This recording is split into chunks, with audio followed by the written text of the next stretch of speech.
And welcome back to Bengal Bites, your home for real, raw, unfiltered talk about the Cincinnati Bengals and the NFL. As always, I'm your host, Derek. This is episode 17.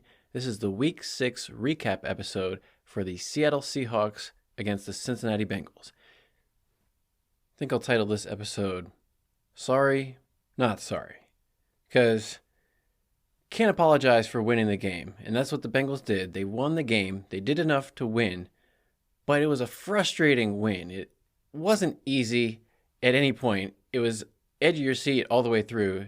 So we're going to go through the game and talk about all the interesting decisions and interesting plays that happened throughout. On our last episode, episode 16, we did a complete preview of this, and we talked about how the Seahawks were coming into this game off their bye week at 3-1, feeling pretty confident, pretty good in themselves and their record. But their opponents that they had beaten were not stellar, elite opponents so far. And it was going to be interesting to see if the Seahawks were for real or not. We also talked about how the Bengals were trying to right their season, get back on the right track. And at 2-3, coming in off a win against the Cardinals, it was another question of how real are the Bengals? Okay, they can beat the Cardinals, but the Cardinals aren't any good. This was going to be a prime face-off. A lot of eyeballs around the league circles. Everybody was interested to see this matchup, including some of the other ones. But in terms of the 1 o'clock early games, this was the big matchup. And if you listen to the preview episode, most of the things that I talked about, it seemed like they came true, or it went how I thought they were going to go. Everything except for the score, pretty much. I predicted a Bengals loss. I thought the Seahawks were going to win this game, and I said I hope I was wrong, and I ended up being wrong. So thankfully I was wrong, but we'll talk about how and why the Bengals were able to prove me wrong. It felt like the Bengals were going to lose it. Somehow it just felt inevitable. Okay, here it comes.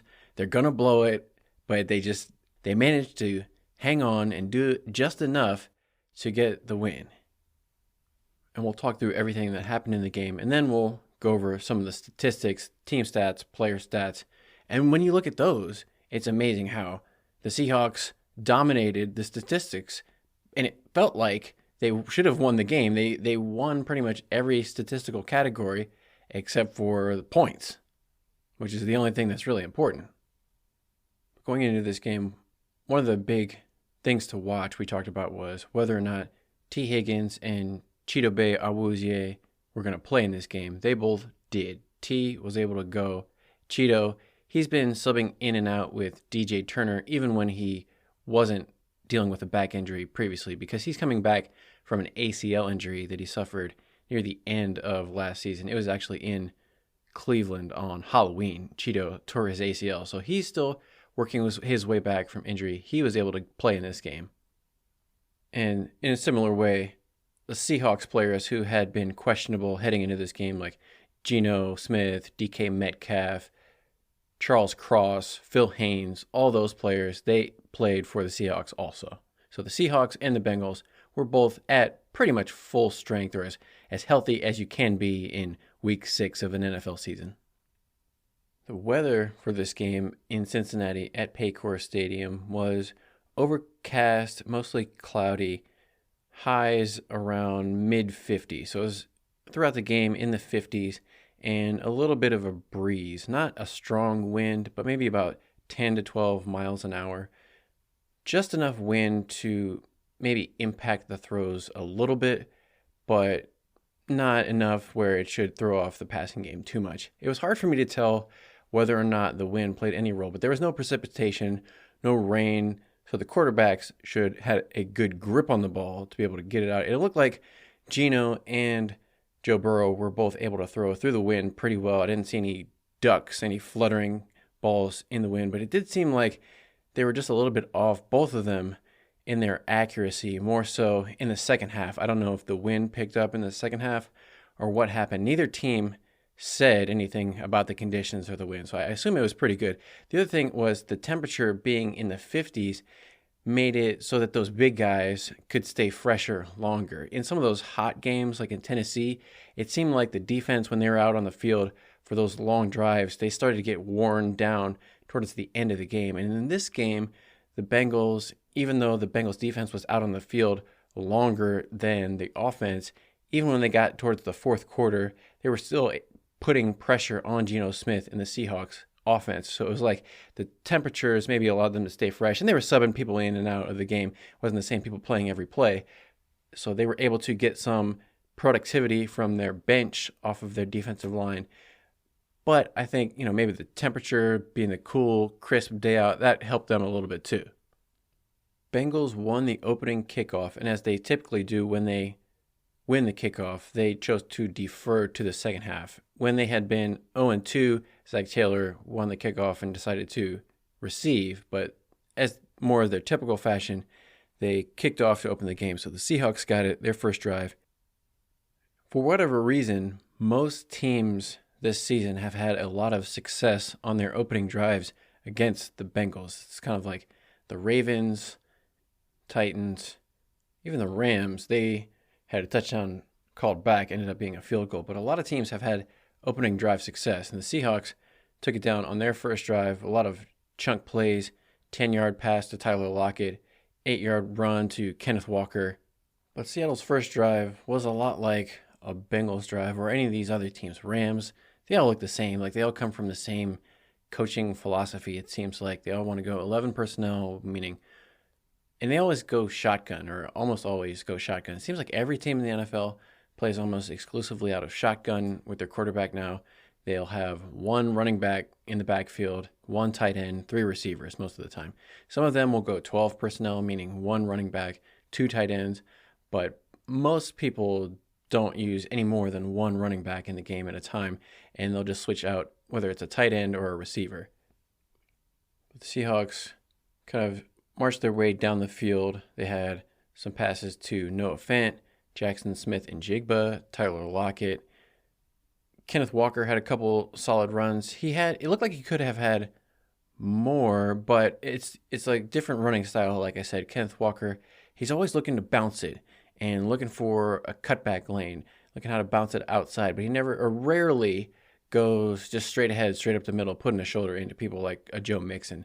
He's not that type of a runner, but he was able to get it down inside the 10. Seattle picked up a defensive pass interference penalty on Nick Scott in the end zone, where he was hanging all over Tyler Lockett. They got it on the 1, and they ended up scoring an easy walk-in touchdown with Kenneth Walker, 1-yard run up the middle. Seahawks went up 7-0 right off the bat. Seattle's first drive ended up being 11 plays, 75 yards for the touchdown, and took off about 6.5 minutes off of the clock.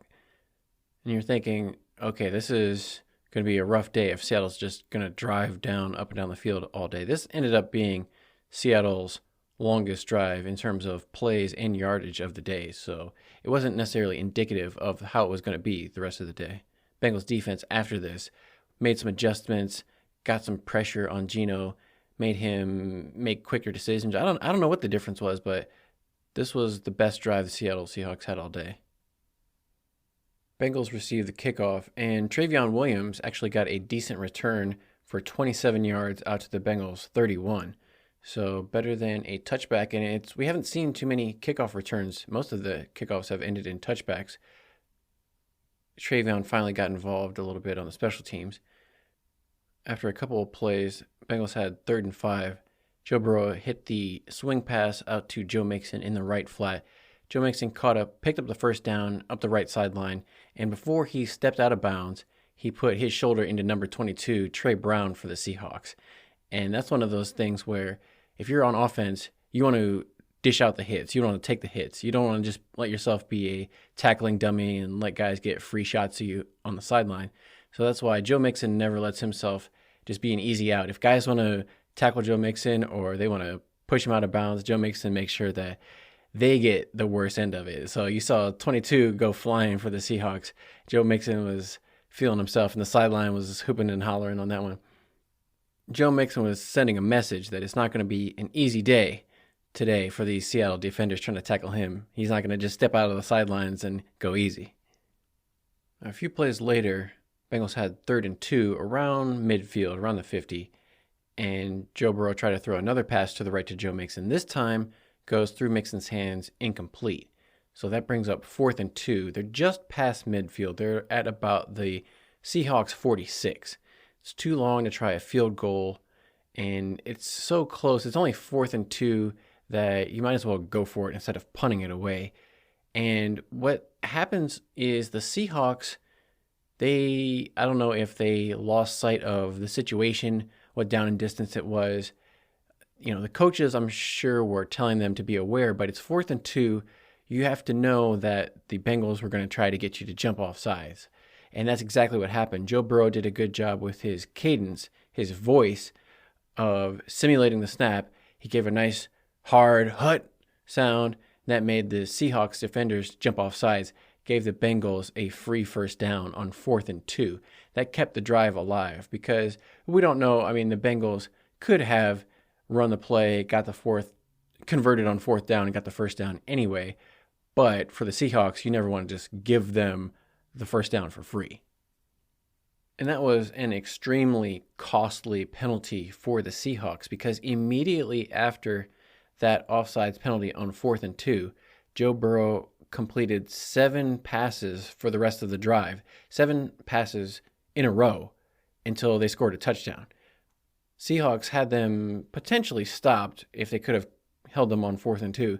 Instead, Bengals scored a touchdown right after this.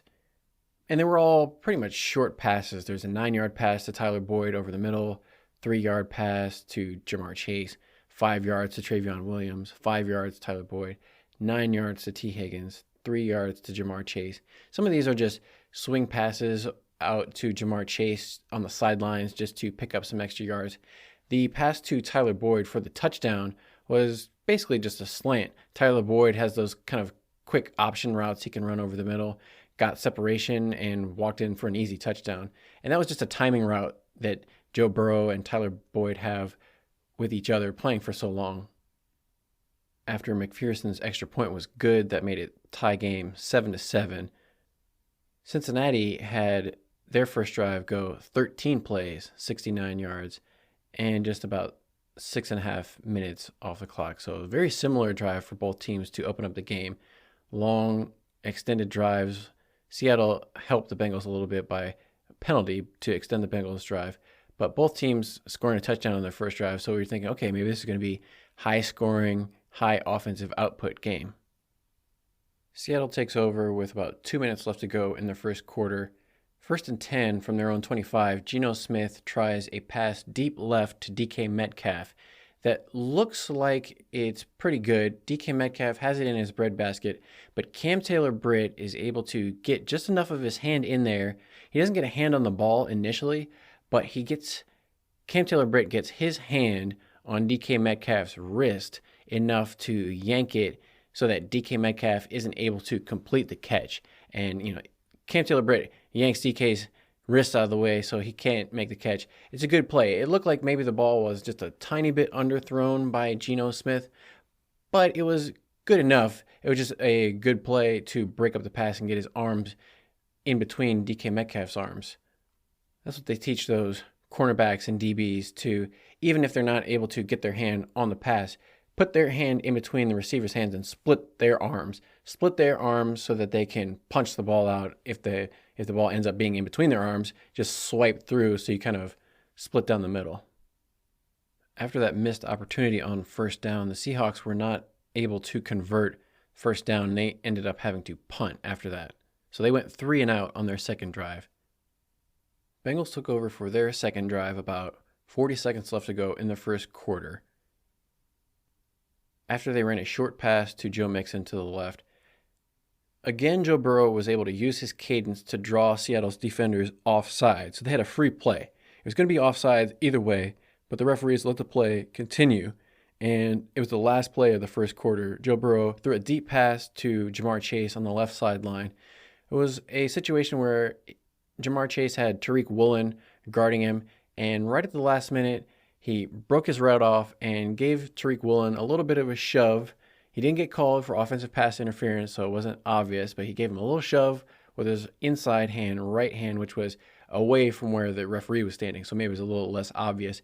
Pushed him, got separation, caught the ball, made a couple guys miss, got a little bit of extra yards after catch up the sidelines for a total of a 31-yard gain.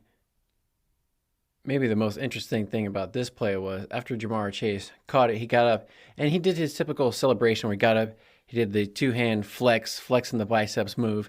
But after this catch, his chain, the pendant from his chain was hanging out, and it was a 7-Eleven, a gold 7-Eleven, like with the red and orange logo. It was like the 7-Eleven colors. I don't know if it was like real, diamonds or rubies, or if it was just like fake or whatever it was. But it was interesting because last week during the game, he was saying he was 7-Eleven, and after the game in the post-game interview, he was like, just call me 7-Eleven, tweeting out 7-Eleven. So he said like the next day, 7-Eleven sending this chain, a bunch of hats, a bunch of gear. So he said like they sent him all kinds of stuff to wear, and he said he's got some kind of endorsement deal in the works with 7-Eleven. So that's what happens when you're a superstar. You just name, whatever brand you want to get an endorsement deal with, and the next day it just shows up.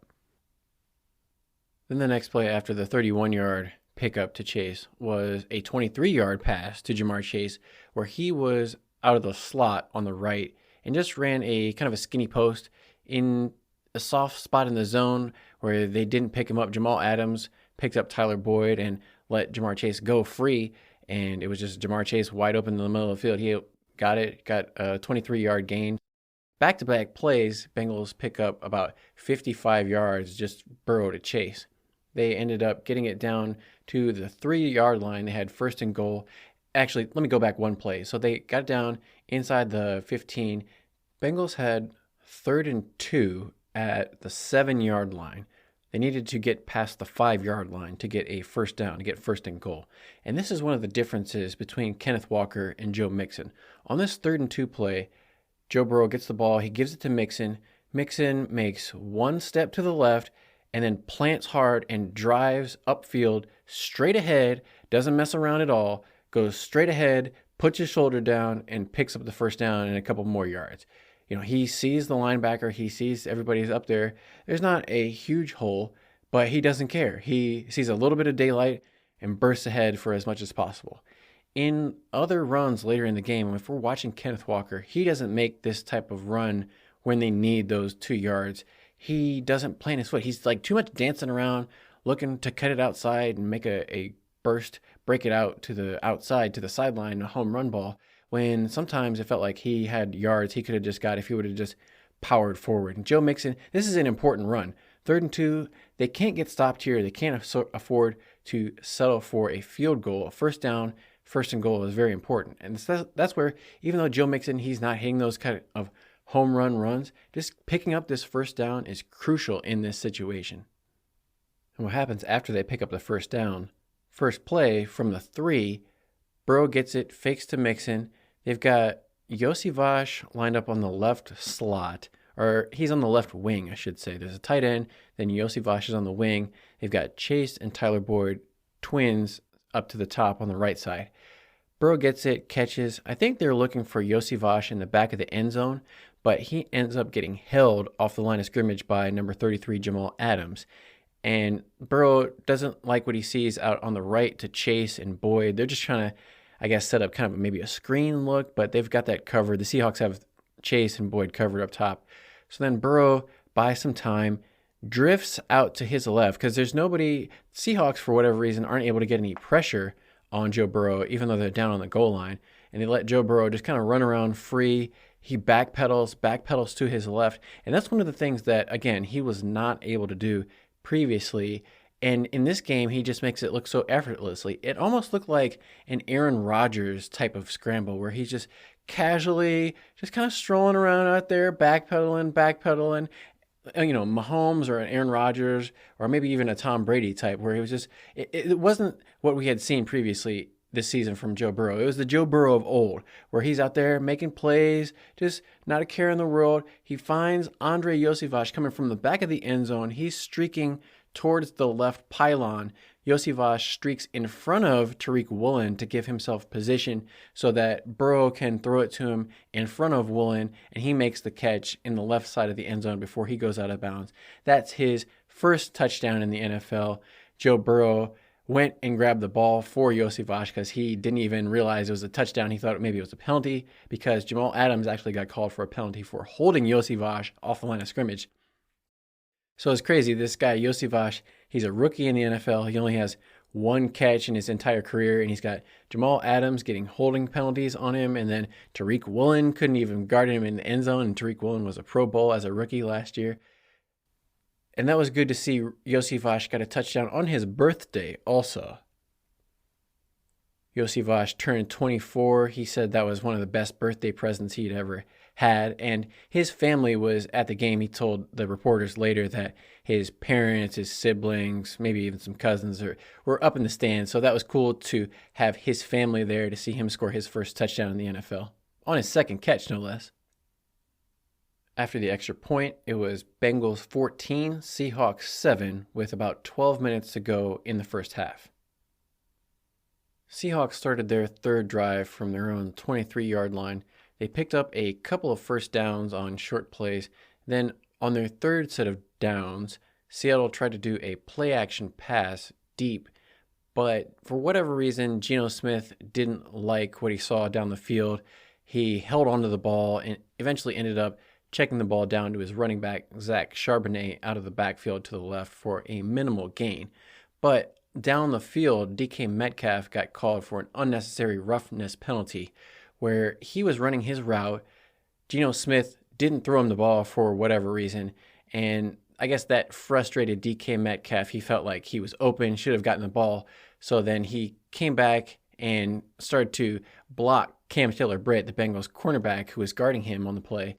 And then towards the end, DK Metcalf just, he's about 40 pounds heavier than Cam Taylor-Britt. He just shoved Cam Taylor-Britt with both hands, both arms, bench pressed him as hard as he could, shoved him straight into the ground.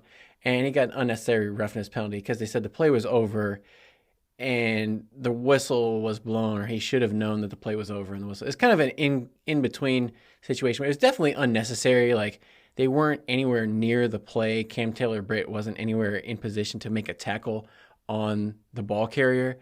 So it was totally unnecessary.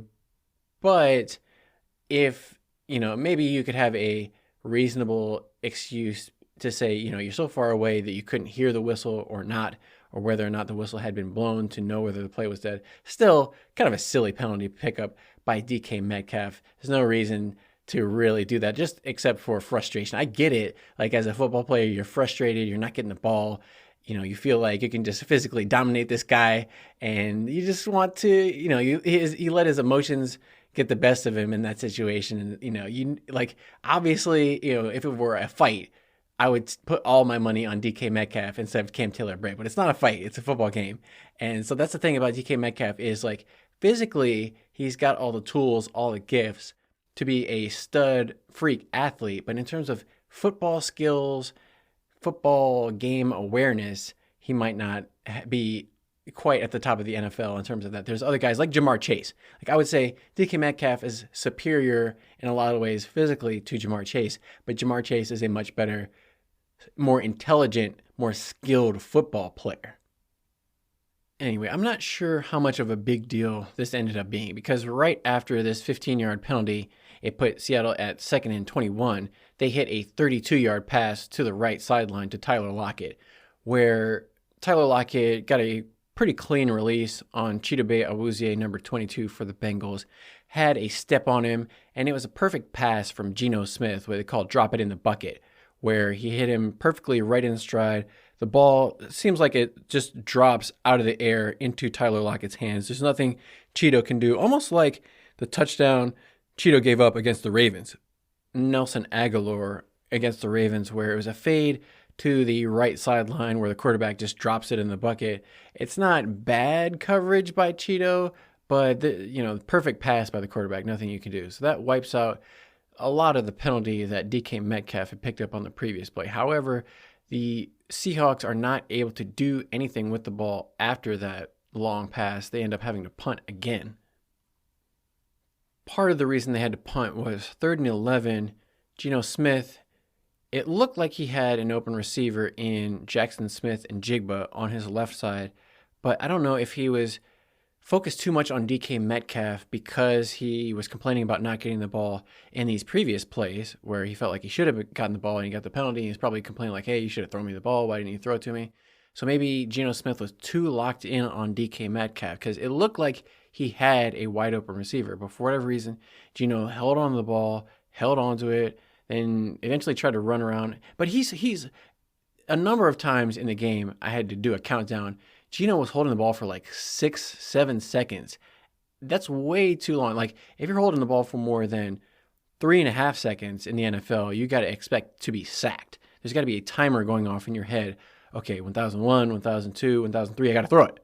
You can't hold on to the ball for more than 3 seconds, or those guys on defense are going to get home. They're going to sack you or get their hands on the ball, get their hands on you, disrupt you in some way. So the fact that Geno was back there on this play and a few other plays in the game, holding the ball for like 6 and 7 seconds, the guys were open. He just really needed to throw the ball, and he was hurting his offensive line because his offensive line, I felt like, for the most part, held up pretty well. There weren't like Bengals running in free, guys blitzing untouched. It was just Geno was holding on to the ball for way too long. And that's 2 drives out of 3 that the Bengals are able to force a punt, not allow the Seahawks to score any points.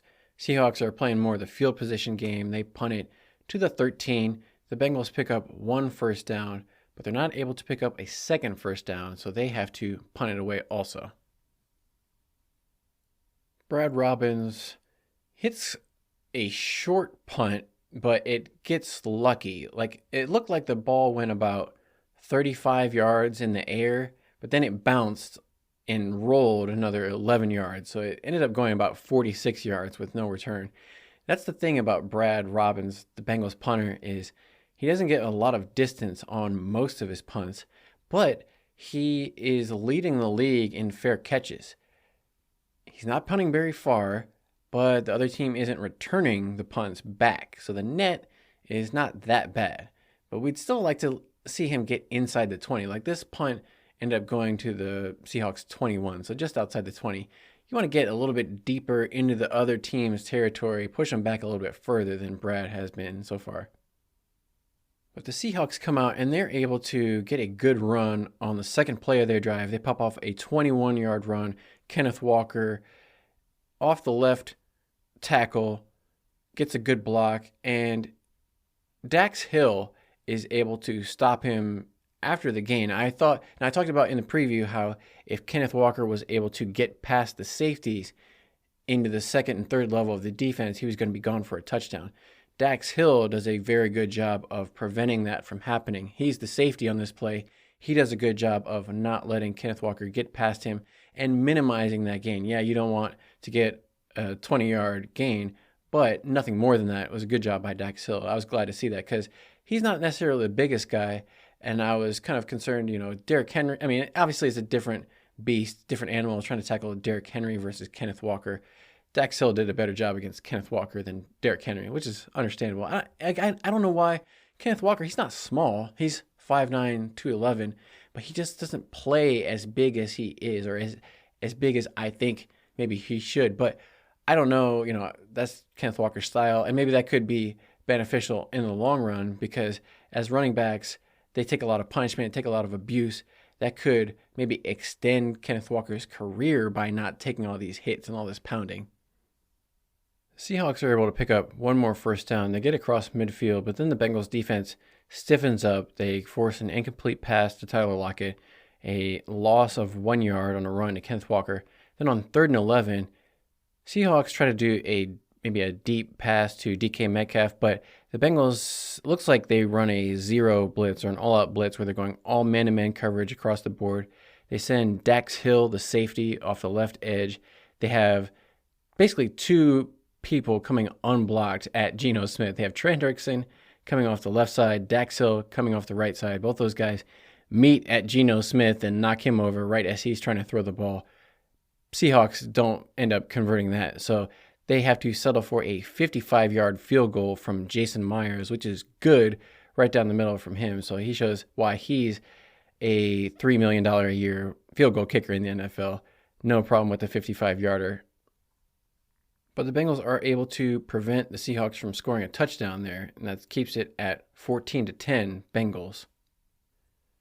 Bengals took over with 43 seconds left to go in the first half, and they had 2 timeouts, and they're up 14-10. So I guess they were still trying to score some points and give themselves maybe a little bit of an extra cushion. Zach Taylor always talks about trying to score before halftime and then get the ball after halftime and score again. You could double up on points and have 2 possessions in a row to kind of extend the lead out on the opponent. But in this scenario, they miss a pass to Jamar Chase on first down, and then they miss another pass to T. Higgins on second down. So it's 2 incomplete passes that only take 6 seconds off the clock. Then on 3rd and 10, Joe Burrow, this is like vintage Joe Burrow, except it kind of ends the same way it did against the Cardinals, where Joe Burrow, he drops back, he feels some pressure. It looks like he's going to get sacked, but he's able to step out of it, rip his leg away from the Seattle defender, get away. He like spins out and then runs backwards, which is a little bit concerning. He's running backwards for like 10 yards. Then he turns around, starts running to the right, looking downfield. It's like, okay, we're going in the right direction at least this time. Instead of going like 10 yards backwards, we're at least looking downfield now. And then he throws it to Drew Sample for like a 2-yard gain. So it was like all this running around, doing spin moves and running around backwards and to the side, and then just throw it to Drew Sample for no gain. Which, if I were the Seattle defense, that is absolutely the best way to play that. If anybody is going to beat you, let it be Drew Sample. Like, you got to guard Jamar Chase, number 1 for sure. You got to guard T. Higgins. You got to guard Tyler Boyd. I wouldn't really guard Drew Sample. Just let him go. He's not going anywhere. If they decide to throw it to him, you have more than enough time to run over there and tackle him before he can do anything with it. So good play by the Seahawks on this one, just leaving Drew Sample totally alone by himself on the sidelines. Kind of almost like maybe they were baiting Joe Burrow to throw it to Drew Sample because they knew he couldn't do anything with the ball. Anyway, Bengals inevitably had to punt after this. Geno Smith, he couldn't really do anything. They only had 12 seconds and he got sacked. So that was halftime. Bengals go into halftime up 14-10, and they get the ball back to start the second half. Bengals receive, it's a touchback for the opening kickoff. Bengals receive, they get a first down off of a defensive pass interference penalty. Then they get 2nd and 5 at their own 40-yard line. Bengals try a similar pass that the Seahawks completed to Tyler Lockett on a fade up the right sideline to Jamar Chase. But this one is a little bit different. Geno Smith, like they said, Geno Smith dropped it into the bucket to Tyler Lockett perfectly. I don't know if that's maybe not what Joe Burrow was trying to do, but Joe Burrow, instead of dropping it in like a rainbow, he tries to throw more of a flat pass. It's like a back shoulder fade that we talked about in the preseason. All these commentators are always talking about how the back shoulder fade is so impossible to defend and yada, yada, yada. Anyway, in this one, I think either Joe Burrow was trying to throw a back shoulder fade and Jamar Chase got a little bit ahead of where he thought he was going to be, or it was just a bad underthrow by Joe Burrow. But in either case, Trey Brown by the Seahawks, he is in good position where he's right on Jamar Chase's back pocket, right in his hip pocket. He sees the ball out of the corner of his eye and is able to just turn around and the ball hits him right in the chest. He picks it off for an easy interception. So it was a little bit underthrown. It needed to be at least a yard or 2 further out in front to give Jamar Chase any chance of catching it. I don't think Jamal Adams, the safety number 33, would have been in position to come over and break it up if it was a little bit deeper. And I don't know why, it wasn't that far. It was only like 30 yards down the field. So it's not like Joe Burrow didn't have enough arm to get it there. He was just trying to do like more of a finesse, put it in the perfect position. And like I said, that pass is good in certain situations, but it's not as high percentage as people think. And it's not like one of those situations where, if my guy doesn't catch it, it's just going to go out of bounds and be incomplete. It can very easily be intercepted like we see in this situation.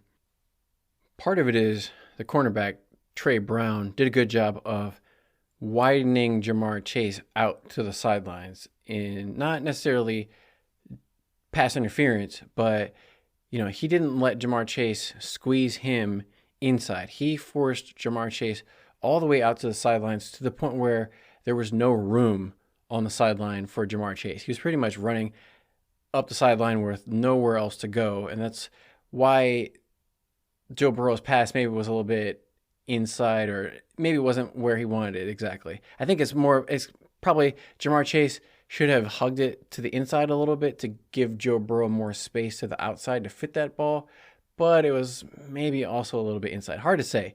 Either way, it got intercepted. Good play by the Seahawks. Seahawks took over at their own 31-yard line with about 14 minutes left to go in the third quarter. They completed a short pass to Tyler Lockett. Then they picked up a decent gain to DK Metcalf. It was just a hitch route to the left sideline, but Cam Taylor-Britt missed the tackle, and they were able to pick up 18 yards and another first down. That's the thing about Cam Taylor-Britt is he broke up the long pass. He had a couple good plays, but he also is prone to giving up some short passes and also some missed tackles every now and then. He's an inconsistent player. I would say, I will get to some of the Cam Taylor-Britt plays later in this game, but I would say overall, DJ Turner, the rookie out of Michigan, has been the most consistent cornerback for the Bengals. Even though he hasn't had any interceptions, hasn't made a lot of splash plays, he's been the most consistent in terms of he doesn't give up a lot of big plays either. But later in that drive, there was a face mask penalty on BJ Hill against Ken Walker that gave him Seahawks an extra 15 yards, got to about the Bengals 30-yard line.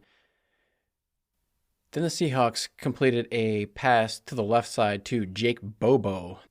Jake Bobo, the rookie out of UCLA, he's a big physical wide receiver, and he carried Bengals, DJ Turner, and Jermaine Pratt all the way down to about the 4-yard line.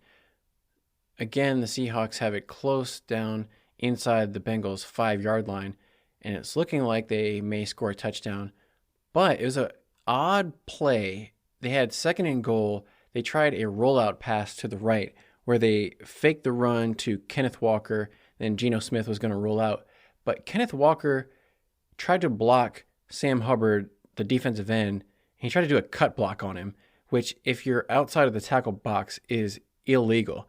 And so he got a penalty. The thing that was strange was he didn't actually make contact with Sam Hubbard on his block at all. Sam Hubbard jumped over Kenneth Walker's block completely.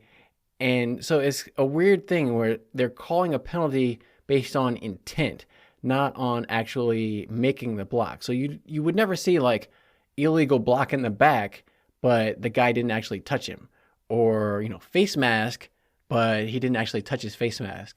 So I'm not sure how they called this an illegal block, but at the same time he didn't actually touch Sam Hubbard at all. Kind of a strange call there, but that was a killer penalty because instead of the Seahawks having the ball at the 3-yard line, second and goal, then that pushed them all the way back to their 18-yard line.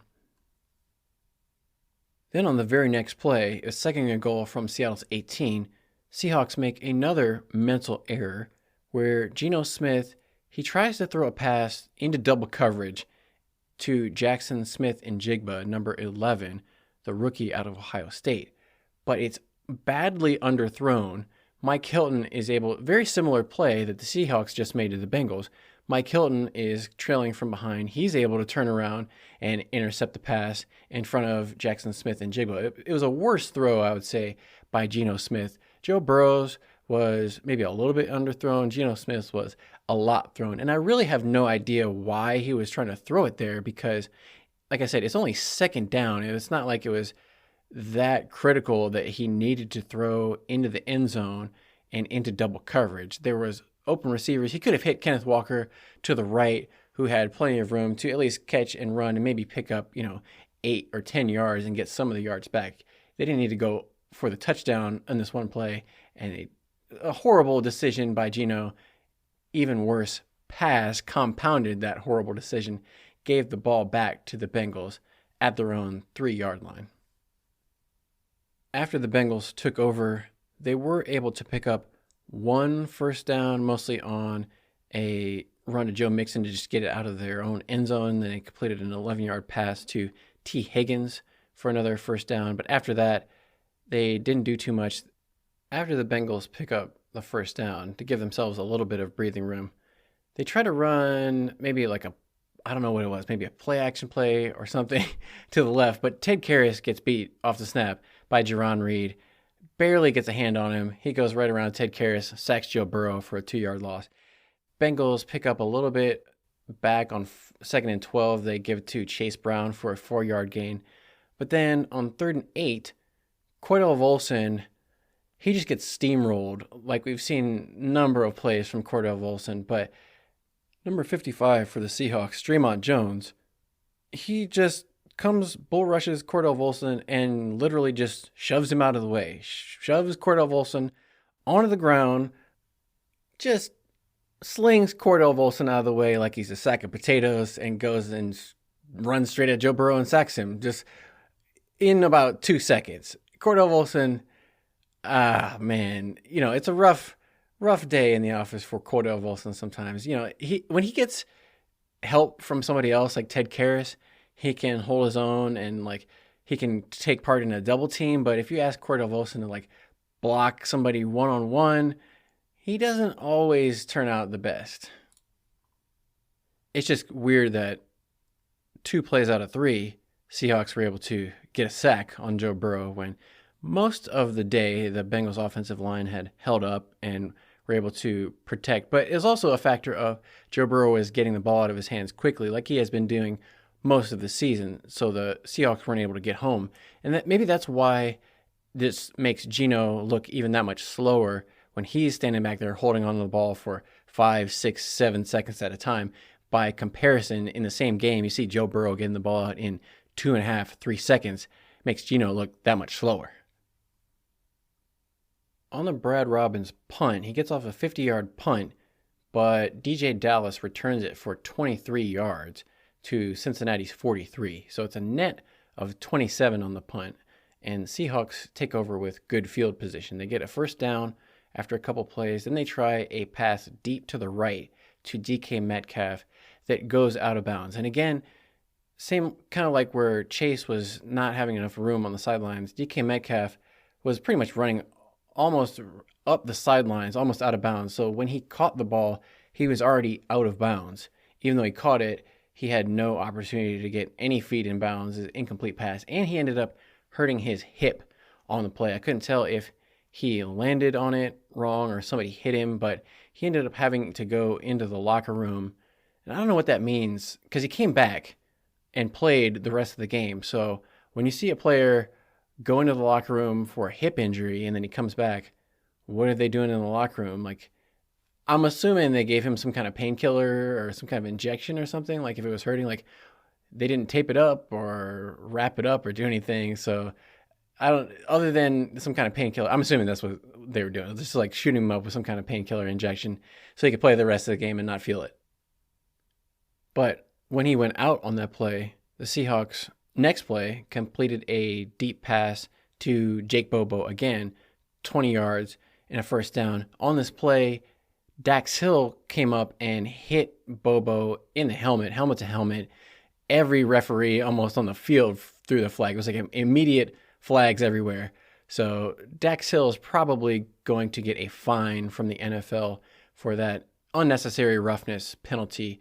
So on top of the long pass, they added the penalty, gave the Seahawks the ball at the Bengals' 5-yard line, 1st and goal from the 5.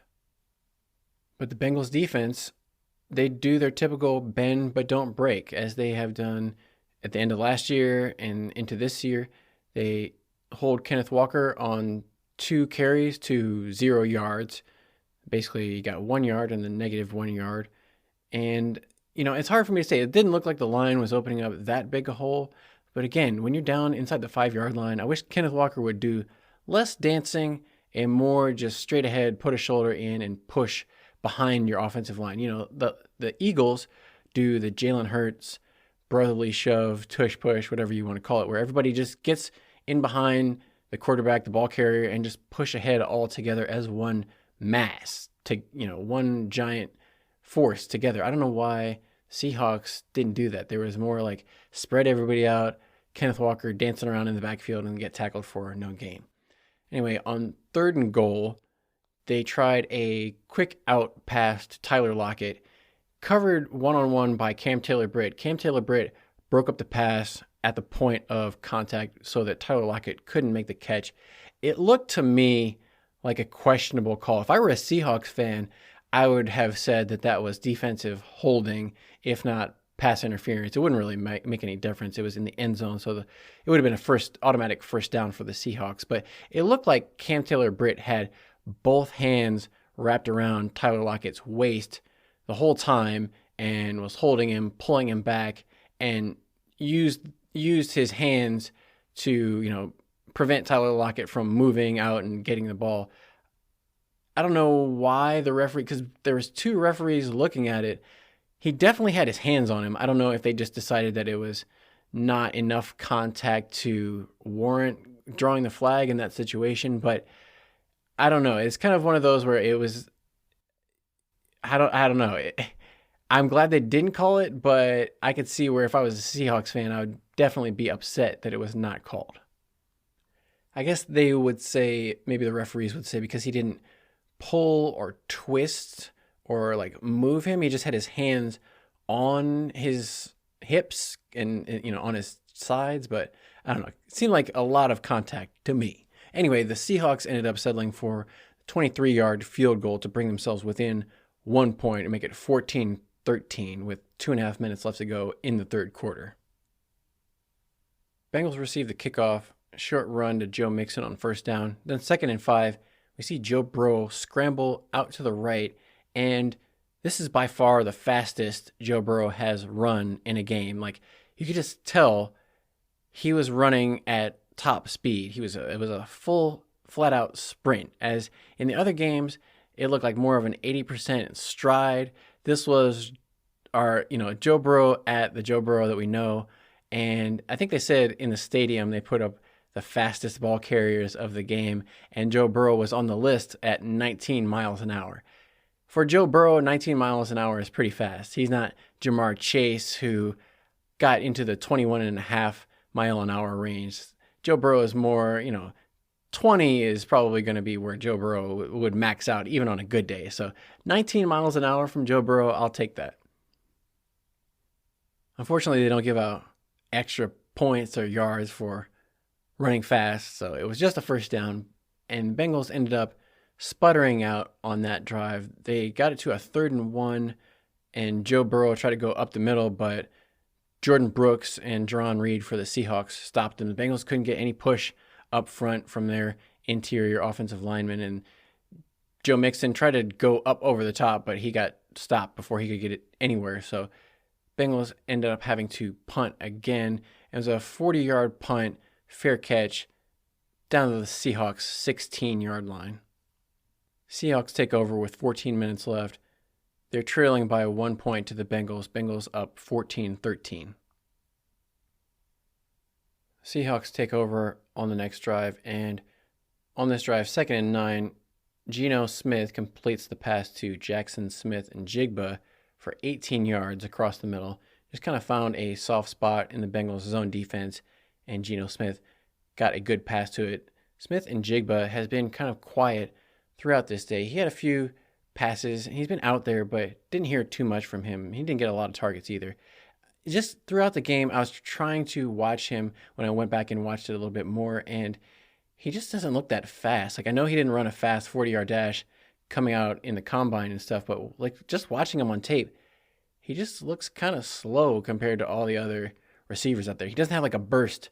When he gets off the line, he's just kind of a little sluggish. So I don't know if I'm just, maybe I'm just not used to the way he runs, or, maybe I can't really see it that well on tape, but it doesn't look like he gets great burst off the line of scrimmage. Maybe it's more of he's a better precise route runner down the field, and that's the thing you can't really see on television.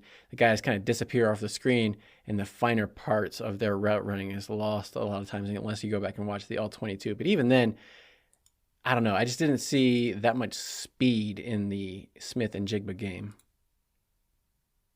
After they pick up that first down, they had 2nd and 9 from the 36. They tried to go play action I guess they were trying to go deep to DK Metcalf. I'm not exactly sure what happened, but it looked like DK Metcalf just kind of stopped running after about 10 yards, and Cam Taylor-Britt was in man-to-man coverage. He kept running to where Geno Smith threw the ball. Geno Smith was trying to throw it to DK Metcalf, who stopped running, and so instead of a Seahawks receiver there, it was just Cam Taylor-Britt able to just catch the ball by himself and not have any interference. And then he had a good presence of mind to get up as soon as he caught the ball, because he wasn't down, he wasn't touched down. And before anybody could tackle him, he returned it for another 24 yards to the Seahawks 34. Not only did Cam Taylor-Britt intercept the ball, get the ball back, but he picked up yardage on the return, put the Bengals in great field position going into this. Now, I got to wonder, what did they say to DK Metcalf after this? What was he trying to do on this play? It looked like he just kind of ran down the field and then gave up.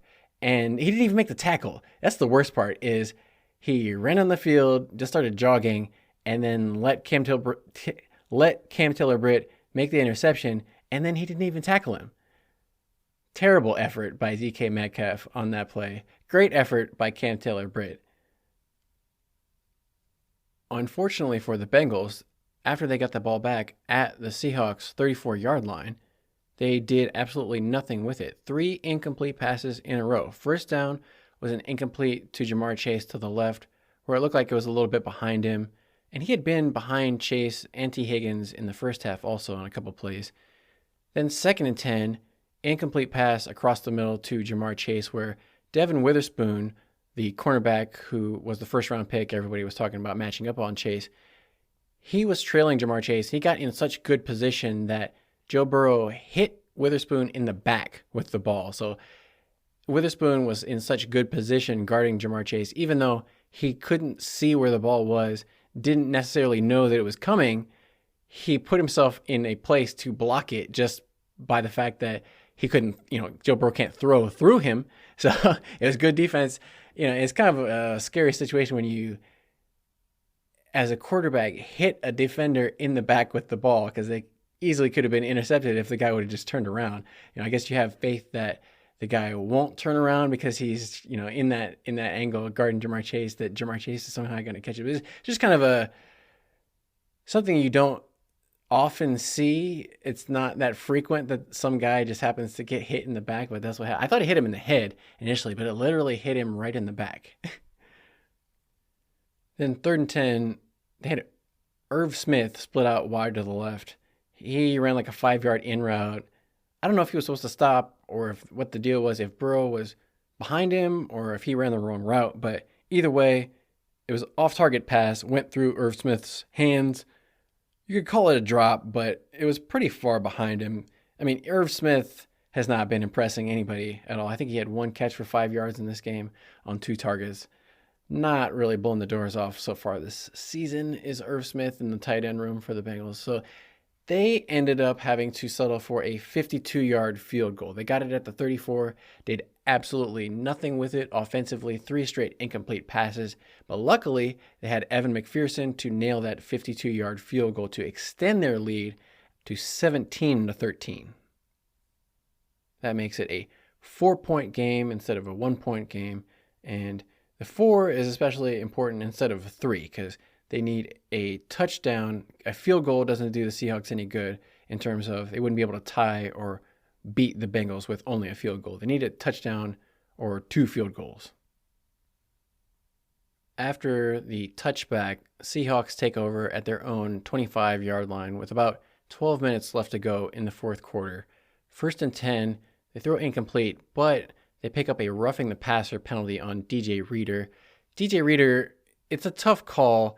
He basically launched out and dove at Geno Smith and landed on him with all of his weight. And it's a penalty because you can't come down full force on the quarterback with all your weight without bracing yourself or anything. You're supposed to roll off to the side or put your hands out so you don't just, if you're a 300-pound guy, just jumping on top of somebody else with your full weight can cause a lot of injuries, obviously. So they don't want guys doing that. For DJ Reader, he was arguing that there was nowhere else he could go.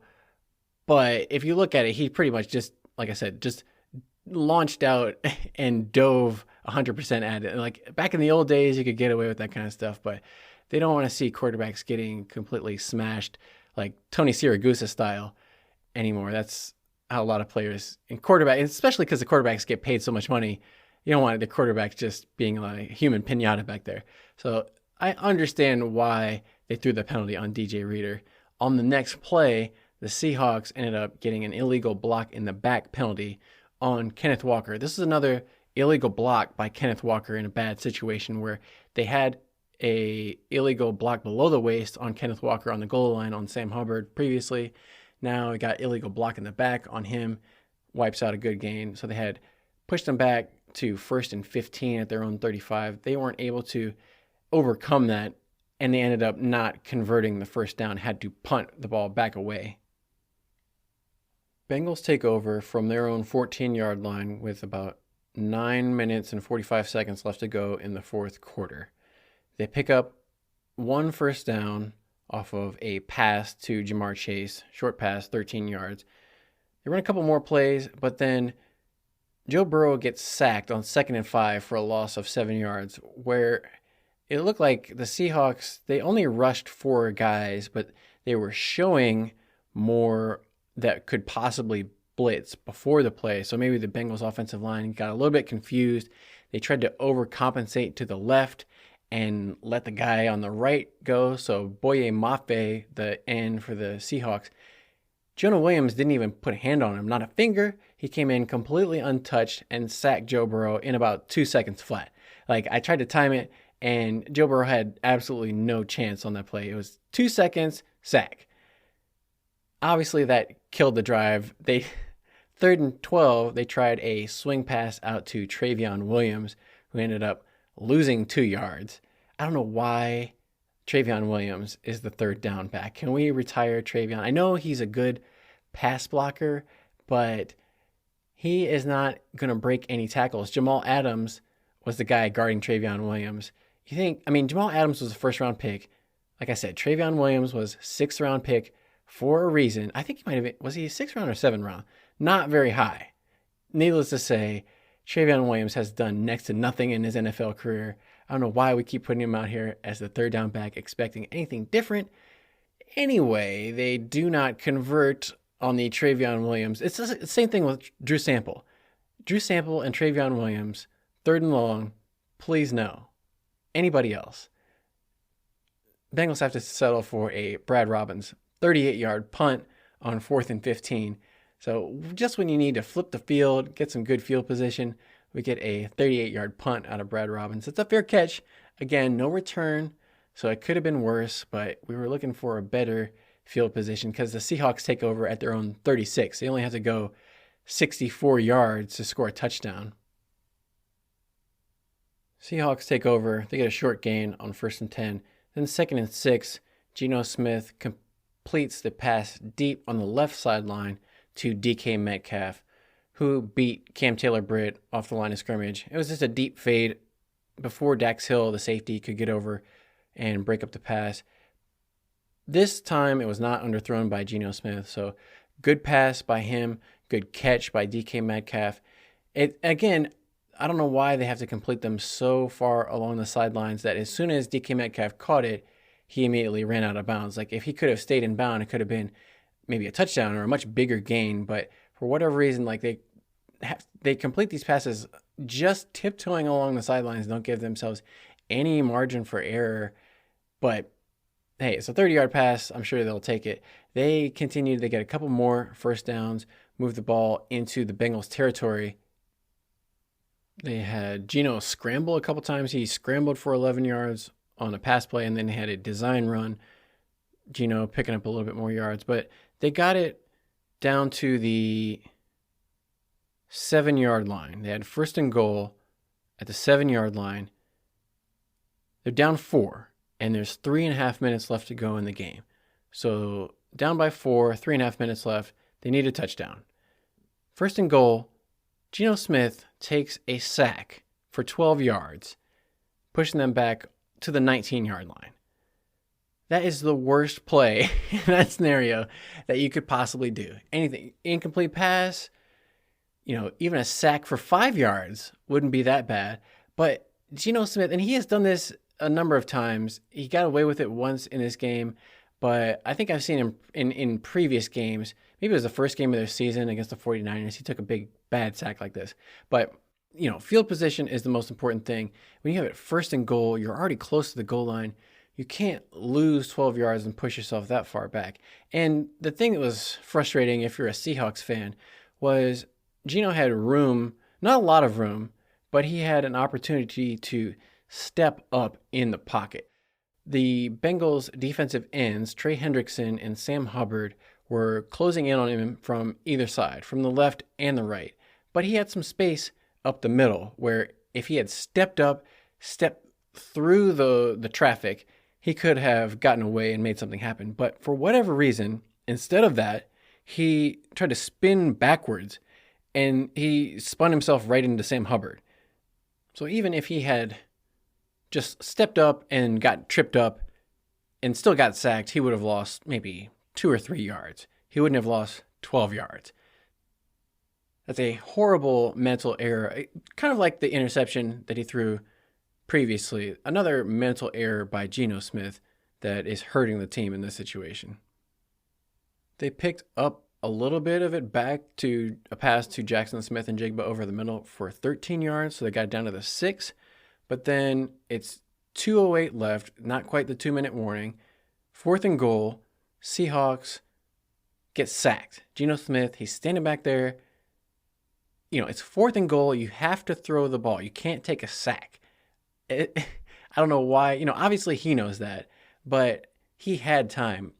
He stood back there, held it, pump faked, and it wasn't as bad. Like he didn't hold it. He didn't have time to hold it for 7 seconds, but this was about 4.5, 5 seconds maybe of him not throwing it and then getting sacked. And, it's 4th and goal, as frustrating as a fan, as a coach, as a player, as anybody who is rooting for the Seahawks, you're like, just throw the ball to anybody. Even if it gets intercepted, at least that would be better than taking a sack. You have no chance to score any points if you get sacked. At least maybe it gets tipped up in the air. You never know what could happen. Maybe a penalty.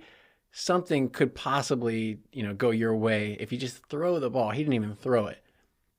And this entire time, as a Bengals fan, I'm sitting there thinking, they're never more than 1 or 4 points ahead for this entire second half of the game. And the Seahawks have had so many opportunities, that goal to go, and they just can't score touchdowns. And credit to Sam Hubbard, BJ Hill, DJ Reader, Trey Hendrickson, all those guys on the defensive line. When they needed to come up with a big stop in the big moment of the game, they came through. And number 74 for the Seahawks, I don't know, the right tackle, he kind of lost the plot.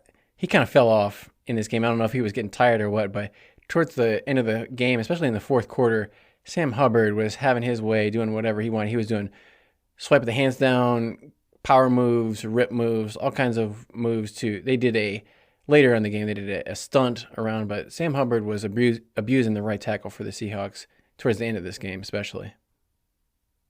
Bengals took over, and they had the opportunity to close out the game. If they could keep a drive going, keep the ball away from the Seahawks and just get a drive, even if they didn't score points, just keep getting first downs after first downs. Seahawks would run out of time, run out of timeouts to be able to stop the clock. And that's all the Bengals were really looking for. Unfortunately, I don't know what they were doing on first down. They threw incomplete pass, looked like a complete throwaway. Almost looked like it could have been intentional grounding, but they ran one running play to Joe Mixon for a short gain. Then they tried a deep pass to T. Higgins up the right sideline. This is a bad play for T in a number of ways. Number one, he didn't catch the ball. Trey Brown, the Seahawks defender, number 22, was able to get his hands in and break up the pass to prevent T from catching it. But also on this play, T. Higgins got called for offensive pass interference, where he did a push-off into the chest of the Seahawks defender before the ball got there. So 2 negatives on that play for T. Higgins. Not only did he not catch the pass, But either way, it wouldn't have counted because he got the offensive pass interference penalty on him. And T has been known to do this, even though it didn't get called in the Super Bowl. Everybody saw T. Higgins grab and pull Jalen Ramsey down while the ball was on the way for that touchdown. And all the good ones do this. Like we said, Jamar Chase did a similar thing that he got away with earlier in the game. And around the league, a lot of the best receivers, like DJ Moore for the Bears, on that night where he was going crazy, he had all those hitches converted to touchdowns. I mean, really what he was doing was pushing off on a lot of those defenders. He would run up to them, push them, and that's a good way to get separation. If you push the guy 3 yards away from you, then you got 3 yards of separation right there. And that's pretty much what he was doing. And for whatever reason, the referees were not calling offensive pass interference on DJ Moore in that game. This was a less egregious penalty to me, but it was a push-off by T. Higgins, so it was the right call. Didn't really end up mattering because he didn't catch the ball either way, so it would have been incomplete. Seattle ended up declining that penalty, so it would bring up a 4th down, and Brad Robbins ended up punting it back to the Seahawks with 1:39 left to go in the game. Seahawks pick up a 1st down, they get a short pass, and then a penalty offsides on Sam Hubbard. Then they get a 36-yard pass over the middle to Tyler Lockett. Nick Scott is beaten as the safety in the zone. I mean, it's hard to cover Tyler Lockett, but 36 yards when there's only 1.5 minutes left to go in the game, it's a big spot. It's a tough play for the Bengals to give up there. Seahawks get it all the way down to the 11. And they run Kenneth Walker up the middle for 2 yards. I guess they're maybe trying to catch the Bengals off guard there because it's under 1 minute. Seahawks do have 1 timeout left. So maybe the Seahawks were also thinking, okay, we want to score a touchdown here, but we don't want to leave any time left on the clock. Maybe that's why they did a running play, but it didn't work, and it only got them 2 yards. They tried another pass that went incomplete, so that brought up 4th and goal from the 9-yard line. On this 4th and goal, the Bengals' defensive line came up big again. This is where B.J. Hill and Sam Hubbard ran the TE stunt, where the tackle goes to the outside, the defensive end wraps around to the inside. Sam Hubbard came up around the middle. B.J. Hill beat his man. I think they gave the sack to B.J. Hill, but both of them were kind of in on it. I think actually Geno Smith got the ball away. Technically, it wasn't a sack, but he was in the grasp. There were a lot of plays like that throughout this game where even though they didn't count them as sacks, Geno Smith was getting wrapped up, about to get sacked, and threw an incomplete pass that just was basically a throwaway that ended at somebody's feet, fell incomplete. It wasn't going to be incomplete, it was going to be a sack. But that closed out the game with that incomplete pass on 4th down. Bengals got the ball. They just had to take a knee, and the game was over. Bengals win 17-13.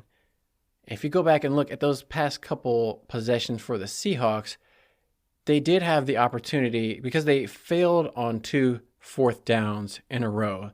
If they had, hindsight's 2020, if they had known they were going to have 2 possessions within the last 5 minutes, they could have kicked 2 field goals. So the first one would have got to 16 if they had it with 1.5 minutes left to go, and 16-17. Instead of going for it there, they could have kicked another field goal to get it to 19-17.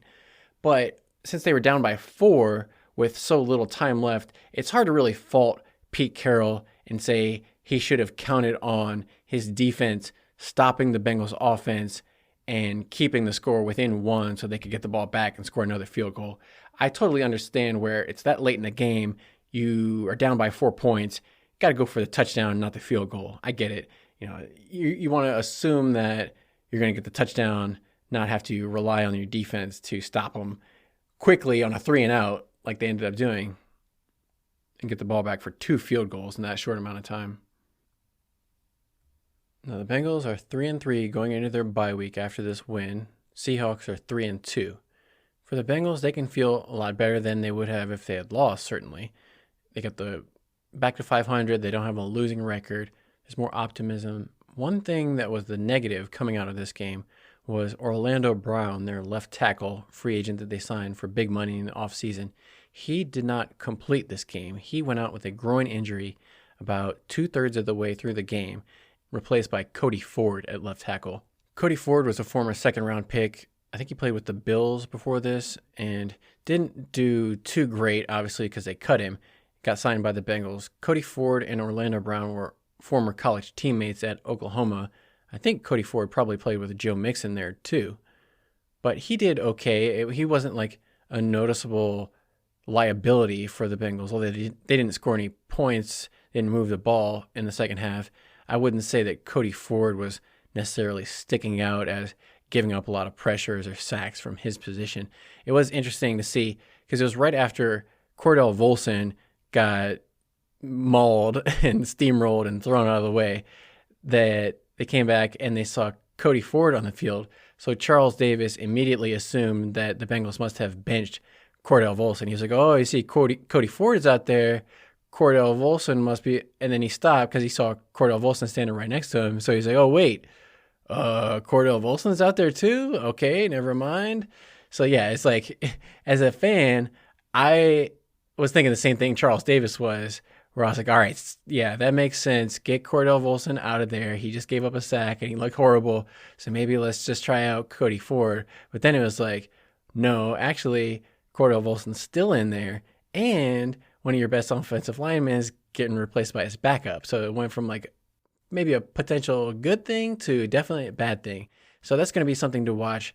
Hopefully, with the bye week, we should see Orlando Brown have plenty of time to recuperate and get back for the next game at the San Francisco 49ers. But that's something to keep an eye on throughout the season because we did see Orlando Brown pop up on the injury report. I think it was a couple weeks ago. He was maybe a limited participant in practice with the groin injury, but he did end up playing in the game. It didn't keep him out for anything, but hopefully that doesn't linger and keep him out for any games later in the season. If we compare the team statistics, like I said, the Seahawks dominated in every statistical category except for red zone, pretty much. And that's really the most important. The only thing that matters is the score. And scoring in the red zone is where it comes in most important. So it was good that the Bengals were 2 for 2 and the Seahawks were 1 for 5 in terms of converting red zone opportunities into touchdowns. That was the biggest thing. Bengals had 2 touchdowns, 1 field goal. Seahawks had 1 touchdown, 2 field goals. That was the whole difference in the game because the Bengals didn't have that many opportunities to score touchdowns, but when they did, they made the most of it. Seahawks had plenty of opportunities for touchdowns, and they could not convert. And that's what had to be so frustrating for Seahawks fans and everybody in the team, I'm sure, after this game, is they must have been thinking, we had so many opportunities. They probably thought instead of scoring 13 points, they should have scored 21 or 28 or 24 points at least, and could have beaten the Bengals easily if they would have just converted any of those into touchdowns. But we see the Seahawks had 24 first downs to the Bengals 15. Seahawks had 13 passing, 6 rushing, 5 first downs from penalties that the Seahawks have. That's a lot of first downs to get off of penalties. So Bengals need to clean that up. Can't give 5 free first downs basically throughout the game. But if we look at fourth down efficiency, 0 for 2 for the Seahawks. We look at third down efficiency, Seahawks had the edge there. Neither team was great, but Seahawks were 5 out of 12 on third down. Bengals only 3 out of 11. I think the Bengals, I don't know if they converted very many third downs in the second half, if at all. But the big thing was Seahawks 0 for 2 on fourth downs. And those were the last 2 drives where they needed to score touchdowns and came up with nothing on either one. Seahawks ran more plays than the Bengals, 70 to 53. And total yards, huge discrepancy. Seahawks had 381 yards to the Bengals' 214. And that is even below the Bengals' average yards for a season. That's going to take them down. Bengals are going to be in the bottom 3 in terms of total yards in the NFL as a team. And they're not getting any better. Seahawks had more yards per play than the Bengals, 5.4 to 4.0. Seahawks had more passing yards, 294 to 168. Seahawks definitely had more rushing yards. This is kind of embarrassing for the Bengals, honestly. Seahawks 87 rushing yards. Okay, that's better than what the Bengals have been averaging. I think they've been averaging about giving up 140 yards of rushing by the Bengals defense per game. But then Bengals only managed 46 yards of rushing the whole day on 15 carries. Neither team was especially efficient. Seahawks had 3.5 yards. Bengals had 3.1 yards. So just barely over 3. You'd like to see 4 yards per carry, if not more than that. But for the Bengals, that's pretty pathetic. 15 rushes for 46 yards.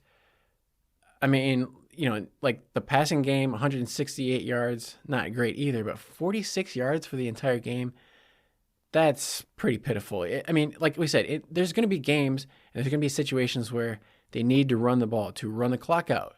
In this game, it would have been nice if they could have had a nice extended drive where run the clock out by running Joe Mixon, getting first downs, keeping the ball on the ground, grind out the clock. But the Bengals are so reliant on these little dink and dunk 5-yard passes that if they get into a situation where they need to run, I'm not sure they can. Some of the statistics that went for the Bengals, like we said, in the red zone, Seahawks were only 1 for 5. Bengals were 2 for 2. Seahawks also committed a lot more penalties, even though the Bengals only committed 5 penalties, but they all turned into first downs for the Seahawks. There were 5 penalties for 43 yards. Seahawks committed 7 penalties for 64 yards, but not as many of them turned into first downs for the Bengals. Bengals only had 2 first downs off penalties compared to 5 for the Seahawks. Now, turnover battle was one thing that went for the Bengals' favor also. That's one of the things that contributes to winning games, who has more possessions and who can do more with the possessions. Seahawks had 2 interceptions. Bengals only had 1. Both the quarterbacks were at fault, I think, in all 3 of these interceptions. Just bad passes. In terms of time of possession, Seahawks also had the huge advantage. 34 minutes for the Seahawks to 26 minutes for the Bengals. So Seahawks held the ball 8 minutes longer than the Bengals did. They just weren't able to do that much with it. Not that the Bengals were doing that much with it either. They just did that much more than the Seahawks. Just that little bit more that's necessary. So after the game, Joe Burrow said, there's nothing to apologize. He's not going to apologize for a win. He did whatever he needed to do to get the win. So that was good enough. Obviously, he would like to have a better day. And, he wasn't that bad. He had 2 touchdown passes, 1 interception. But in terms of the passing yardage, wasn't that great. They didn't do much in terms of scoring after halftime. They only put up 3 points, and that 3 points came off of the Cam Taylor-Britt interception and run back all the way to like the 35-yard line. So in terms of second half offensive productivity, as an offense, Joe Burrow, as the leader of the offense, knows that wasn't good enough. Comparing the 2 quarterbacks statistically, neither one did especially well. Geno Smith was 27 of 41 for 323 yards, no touchdowns, 2 interceptions, 4 sacks, quarterback rating of 42, and a passer rating of 69.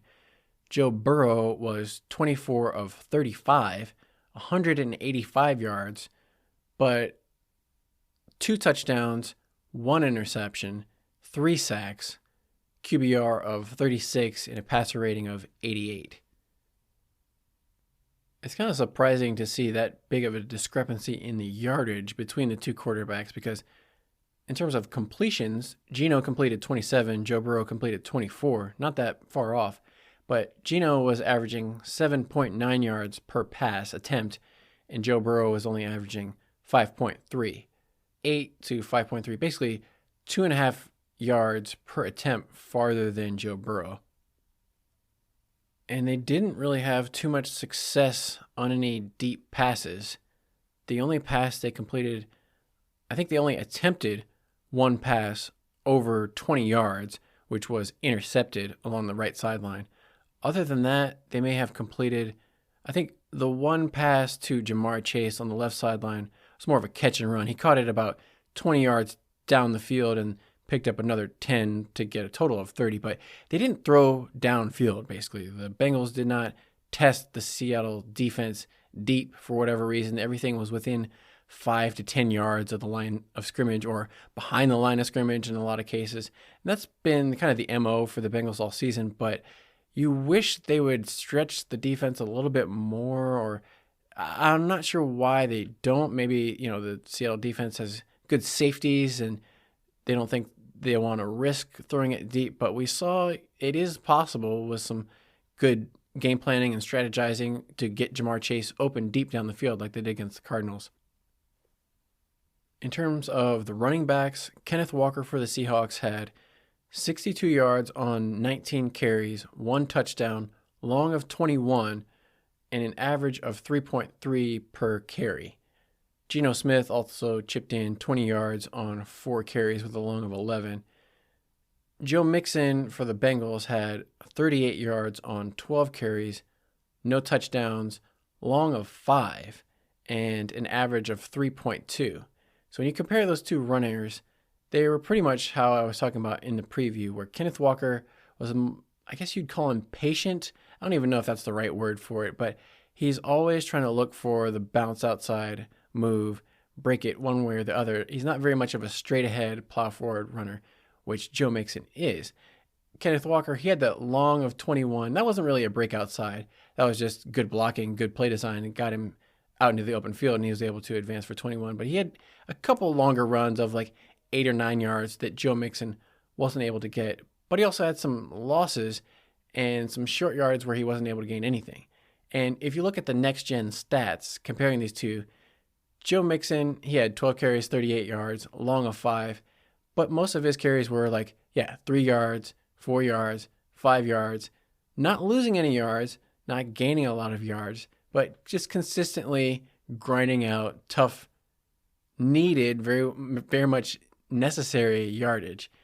And in next-gen stats, it put Joe Mixon as pretty much dead on his rushing yards over expected, meaning they have this formula to figure out how far away the defenders are, the situation, what play you're running, to figure out how many yards you are expected to get on any particular running play. Joe Mixon was pretty much dead on 0 yards over expected, meaning he got exactly as many yards as he would be expected to get. Kenneth Walker, on the other hand, had negative 22 rushing yards over expected, meaning even though he got 62 yards, statistically, they would have expected him to gain 22 more. So he should have had 84 instead of 62. And that was one of the things I was kind of pointing out, is this seemed like there was more yards out there for Kenneth Walker to get if he would have just pushed forward instead of dancing around so much in the backfield. In terms of the receiving game, Jamar Chase had a step back from where he was against the Cardinals. He had 13 targets, but only managed to catch 6 of them for 80 yards, no touchdowns, and a long of 31. Still a decent average per catch, 13.3 yards per catch for his 6, but definitely the Seahawks were able to keep him in check as much as anybody can. He's going to get his, but Devin Witherspoon, he broke up a number of passes against Jamar Chase where it was tight coverage. He either broke up the pass while it was in Jamar Chase's hands. They had guys getting in the way, intercepting passes, or just hitting them, putting their bodies in the way and getting hit in the back. We saw an efficient day from Tyler Boyd, 7 catches on 7 targets, but he only had 38 yards, long of 9, 1 touchdown, average of 5.5 yards per catch for Tyler Boyd. So it's great that he got the touchdown, but not too much in terms of yards after the catch or downfield threat. More of a possession receiver. Joe Mixon was actually the 3rd leading receiver for the Bengals, 3 catches, 24 yards, long of 11. T. Higgins, another quiet day. He had that drop/penalty and another one that went incomplete. So he only had 2 catches for 20 yards on 4 targets. Then a bunch of other guys had 1 catch, probably most notably Andre Yosivas, 3-yard touchdown catch, 2nd catch of his career and 1st touchdown of his career. For the Seahawks, their leading receiver was Tyler Lockett. He had 6 catches on 8 targets for 94 yards, 0 touchdowns, long of 36, average of 15.7 per catch. DK Metcalf, 10 targets, but only 4 receptions, so not a very efficient day. There was a lot of pass breakups, incomplete passes, going out of bounds for DK Metcalf, so not very efficient at all. 4 catches, 69 yards, no touchdowns, long of 30. I guess I should stop saying no touchdowns. Nobody had any touchdowns for the receivers on the Seahawks. Jackson Smith-Njigba, 4 catches on 5 targets, 48 yards, long of 18, average 12 yards per catch. Jake Bobo, 2 catches, 43 yards. Jackson Smith-Njigba, again, I don't know. We'll have to see how his progress goes throughout the year, but I was unfortunately not that impressed with what I saw on film of him. I was expecting more of him coming out of Ohio State. So far, he just doesn't seem to have the burst I was expecting. Defensively, Logan Wilson led the Bengals with 11 total tackles, 9 solo, 1 sack, 2 tackles for loss, QB hit. It didn't really show up that many. I mean, I guess you don't really notice when they're going for like 5 yards or 6 yards or 8 yards. Logan Wilson makes the tackle at the end of the play, but somebody's got to make those tackles. So it was good to see him, and he did get in there for that 1 sack. Dax Hill was making plays. He had 8 total tackles, 5 solo, 2 passes defense. Cam Taylor-Britt, 7 total tackles, 7 solo. But again, with Cam Taylor-Britt, a lot of his tackles aren't coming up and making stops on like running backs at the line of scrimmage. It's more like somebody caught a pass in front of him and then he's coming in to make the tackle. But he did have 3 passes defended. So he had the long pass up the left sideline to DK Metcalf that he broke up. He had the pass along the goal line on the right side to Tyler Lockett that he broke up. And then, of course, the interception that he ran back for 23 yards. So 3 passes defense. Good game overall for Cam Taylor-Britt. I still say, he's inconsistent. So you can't let all the good plays just completely blind you to the fact that he gave up a lot of yards in the receiving game. He got beat by DK Metcalf a number of times in this game also. So it wasn't a complete victorious effort. But Sam Hubbard always brings the effort. He had 5 QB hits in this game, Sam Hubbard, along with 1 sack, 1 tackle for a loss. But Sam Hubbard was all over the quarterback, bringing the pressure consistently. He's kind of that guy. He's got the strong motor. He doesn't have a great move off the line of scrimmage like Trey Hendrickson where he's just beating guys, but he's persistent. He sticks with the play. If the quarterback tries to scramble around, Sam Hubbard is going to be chasing him no matter what's going on. We also saw a number of tackles out of Jermaine Pratt. Mike Hilton also made that interception that was crucial. DJ Turner had a number of good tackles. Trey Hendrickson, again, was making himself known in the run game, not just in the pass game. We know, he's got pressure on the quarterback every game, but he was also making tackles for loss on the running, and that's not something that Trey Hendrickson is known for. I haven't necessarily seen him. I always thought of Trey Hendrickson as more of a liability in the running game, but maybe that's something he wanted to put a point of emphasis on in the offseason to get better at, because he's definitely shown that he's not just a walkover teams can just run past.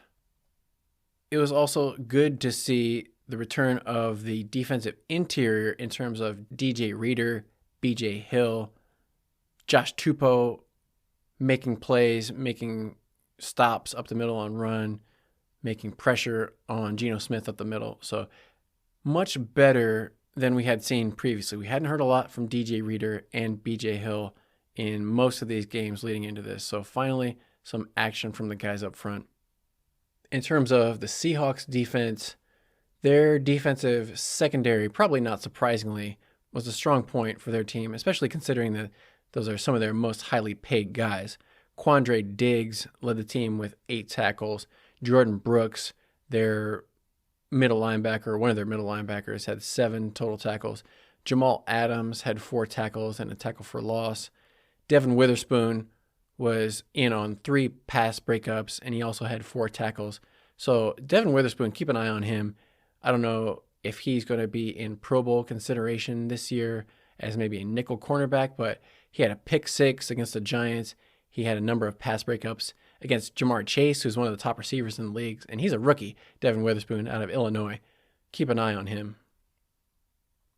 Kicking, Seattle, Jason Myers was 2 for 2. 1 for 1 on extra points with a long of 55. Evan McPherson for the Bengals, 1 for 1 from 52 yards and 2 for 2 on extra points. And in the punting game, hey, we could say Brad Robbins won over one of the best punters in the league in terms of distance, but Michael Dixon was also punting most of the time from like the 50-yard line. So he was punting more for direction and field position. But hey, Brad Robbins got off a long 55, average of 45.6 yards per punt. Brad Robbins pushing that average up way over 40 yards. Of note in this game, two Bengals had birthdays, Andre Iosivas and Cam Taylor-Britt, and they both had big plays in this game. Cam Taylor-Britt had the interception and the run back. Andre Iosivas scored his first touchdown on his birthday, and the reporters were joking around with him, saying, oh, you got to go get a table at Jeff Ruby's Steakhouse now for that touchdown on your birthday.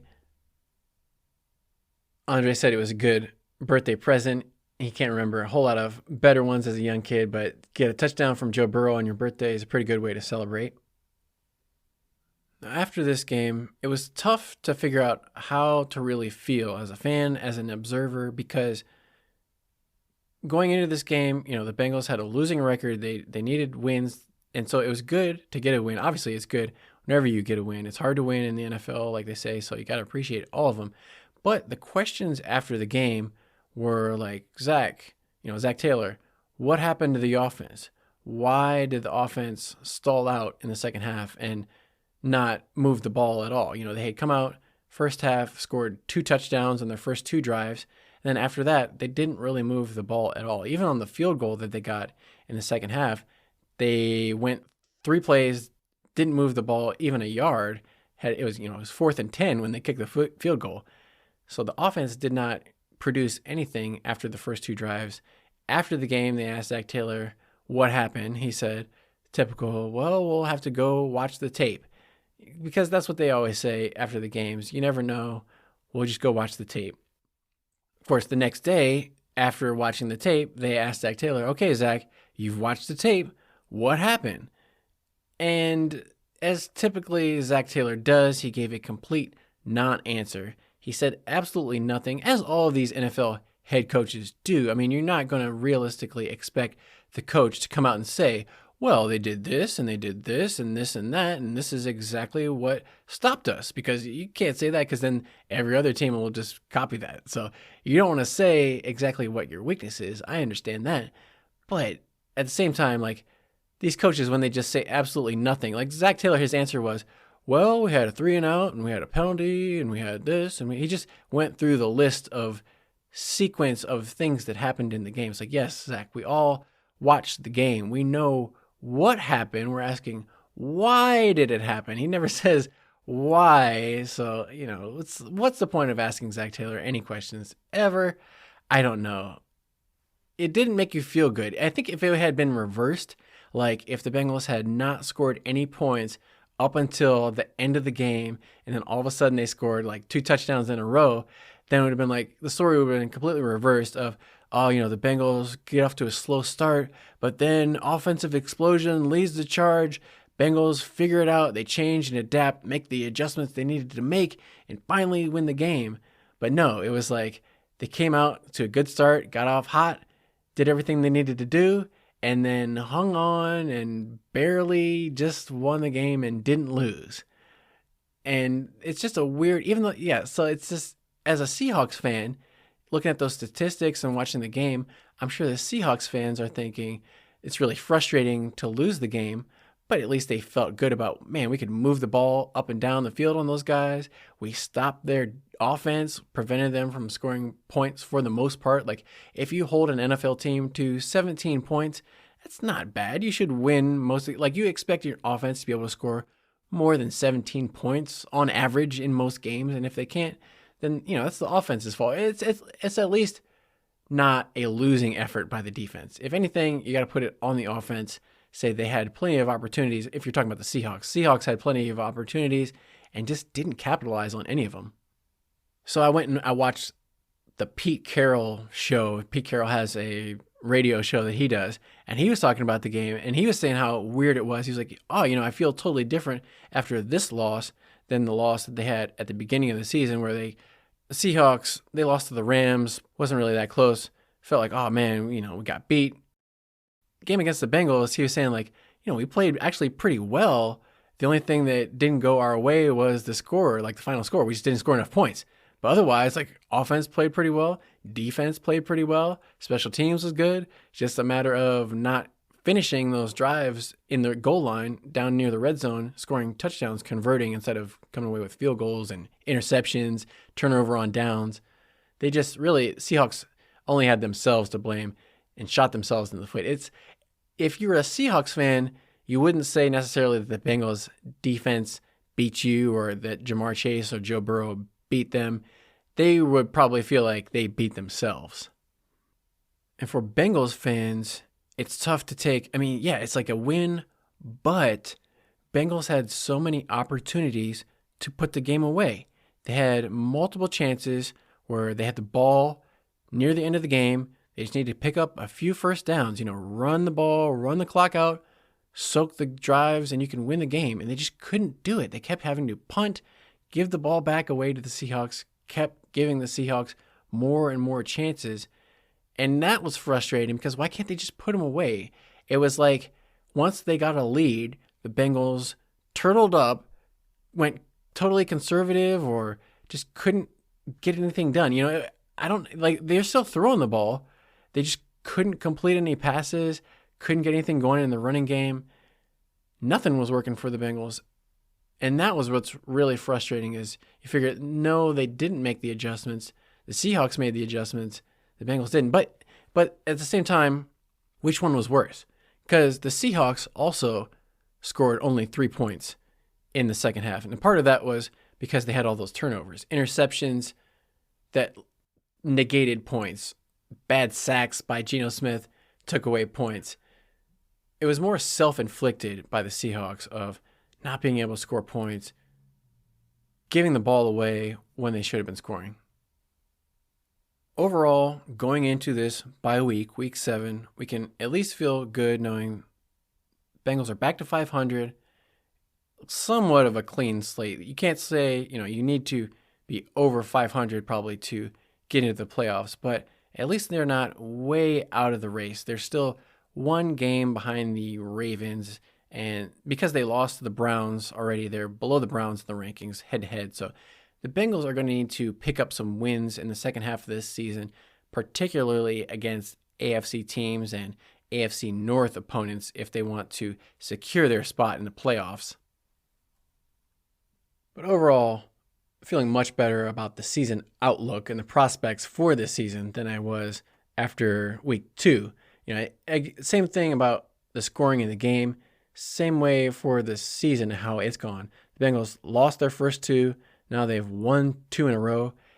Maybe if it had been reversed, like win the first 2 games against the Browns and the Ravens, we would have been feeling really good. And then if they had lost these last 3 out of the last 4 games going into the bye week, we would have been like, oh man, the season is on the way down. So it's just, all a matter of perspective. You just got to take 1 week at a time, 1 game at a time, and we're still in this thing, thankfully. I know I was talking trash about the Jets. Jets are 3-3 also, so you never know. The Panthers, they're 0-6 at this point. You can probably stick a fork in them, but that's going to do it for this episode 17, the week 6 recap against those Seahawks. Got the win, got back to 3-3. Big victory. We can feel better about this win than the win over the Cardinals. Even though the Bengals were favored in this game, I didn't predict the Bengals to win, so good. It was a good home crowd, too. That's the other thing is there are a number of penalties on the Seahawks that seem like the Bengals crowd did a good job of making noise, getting loud, causing some communication problems for the Seahawks. So good job, fans of the Bengals and Paycor crowd, to disrupt the Seahawks and what they wanted to do. Thank you for listening to this episode. If you have a moment, please give me a rating, give me some feedback on Spotify or iTunes, Apple Podcasts, wherever you're listening to this. Make sure to subscribe, give it a rating, share it with your friends, leave a comment, all that kind of stuff. If you're on YouTube, give it a thumbs up. But come back next episode. I think I'm just going to do 1 episode this week, and then I'll come back early next week to do a recap of the week 7 games in the NFL, because the Bengals, they're on their bye week. They're not going to play any game, obviously, so there's nothing for me to preview. I'm not going to preview a bunch of games for the bunch of teams that aren't the Bengals. So I think I'll just watch the games this weekend. Everybody else, watch the games, enjoy them while the Bengals are having their off week. Watch Red Zone and root against the Steelers, against the Browns, against the Ravens if they're playing. We'll talk about anything interesting that happened in those Week 7 games while the Bengals are on their bye. But that's all for this episode, so I'm going to leave you with a hooday and stay hungry for more Bengal Bites.